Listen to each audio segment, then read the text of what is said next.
সংযুক্ত আরব আমিরাতের বাণিজ্যিক রাজধানী দুবাইয়ে জাঁকজমকপূর্ণভাবে চলছে বিশ্বের অন্যতম 5 দিনব্যাপী আন্তর্জাতিক দুবাই এয়ার শো।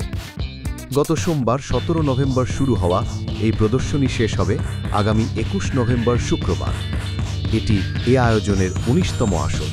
দুবাইয়ে প্রথম এয়ার শো অনুষ্ঠিত হয়েছিল 1989 সালে।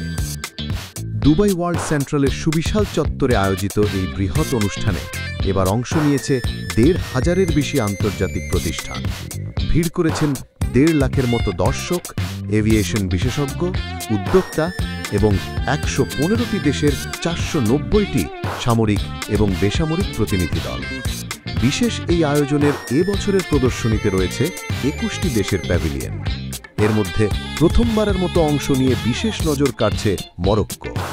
পাশাপাশি উপস্থিত আছে 98টি কর্পোরেট প্রতিষ্ঠান, 120টি নতুন উদ্ভাবনী প্রজেক্ট এবং তাদের সঙ্গে অর্ধশতাধিক বিনিয়োগকারী প্রতিষ্ঠান। সব মিলিয়ে এটি এখন এভিয়েশন সেক্টরের এক মিলন মেলায় পরিণত হয়েছে। অনুষ্ঠানে হাজির হয়েছেন এয়ারবাস ও বোয়িংয়ের মতো প্রতিষ্ঠানগুলোর শীর্ষ কর্মকর্তারাও। ফ্লাই দুবাই ঘোষণা দিয়েছে 150টি এয়ারবাস কেনার, যা তাদের ইতিহাসে সবচেয়ে বড় সম্প্রসারণ।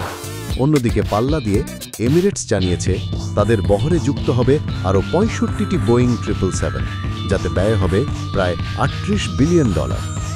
সামরিক ও বেসামরিক সব ধরনের আকাশযানের অন্যতম বড় ও জাঁকজমকপূর্ণ এই প্রদর্শনীতে সর্বশেষ প্রযুক্তি ও কৃত্রিম বুদ্ধিমত্তার সমন্বয় তৈরি নান্দনিক নকশার বিমান, হেলিকপ্টার, ড্রোন, আকাশ ট্যাক্সি এবং উরুক্কু স্কুটারের সমাবেশ দেখা যাচ্ছে।